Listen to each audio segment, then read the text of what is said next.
ప్రతి పండుగలో మానవాళికి మేలు చేసే పరమార్థం దాగి ఉంటుందని వికారాబాద్ జిల్లా కొడంగల్ పట్టణ గాడిబాయి దేవాలయ అర్చకుడు విజయకృష్ణ తెలిపారు. హోలీ పౌర్ణమి పురస్కరించుకుని ముందు రోజు రాత్రి పట్టణ కేంద్రంలోని 2వ వార్డులో కౌన్సిలర్ వాణిశ్రీ మధుసూదన్ యాదవ్ ఆధ్వర్యంలో కాలనీ వాసులందరూ పాల్గొనగా కామదహన కార్యక్రమాన్ని శాస్త్రోక్తంగా అర్చకుడు విజయకృష్ణ నిర్వహించారు. ఈ సందర్భంగా అర్చకుడు మాట్లాడుతూ శివుడు తన తపస్సును భగ్నం చేసిన మన్మధుని 3వ కన్నుతో శివుడు దహించిన రోజు కావడం వల్ల ఈ రోజుకు కామదహనం అని పేరొచ్చిందని అర్చకుడు తెలిపారు. అలాగే అగ్నిలో కాలాలని వరమున్న హిరణ్యకశిపుని సోదరి హోళిక భక్తుడైన ప్రహ్లాదుని అగ్నిలో చంపబోయి విష్ణు మాయిచే తానే అగ్నికి ఆహుతి కావడం చెడుపై మంచి గెలుపునకు ప్రతీకగా ప్రతి ఏటా ఈ పండుగ నిర్వహించుకోవడం ఆనవాయితీ అని అర్చకుడు తెలిపారు.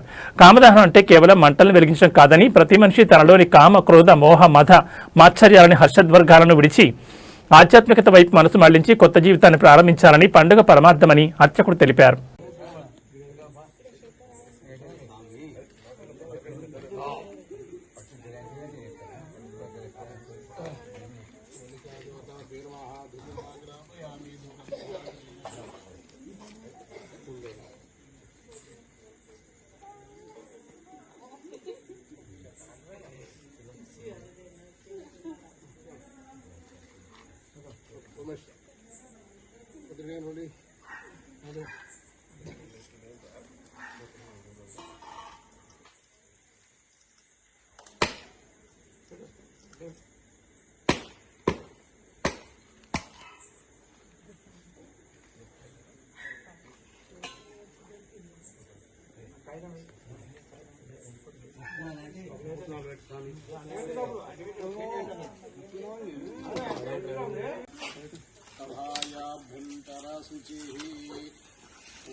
ఈశ్వరీం సర్వభూతానాం తామిహుపయే శ్రియం హోళికా దేవతాభ్యో నమః అలంకరార్థే హరిద్రాది కుంకుమ సకల ద్రవ్యాన్ని సమర్పయామి.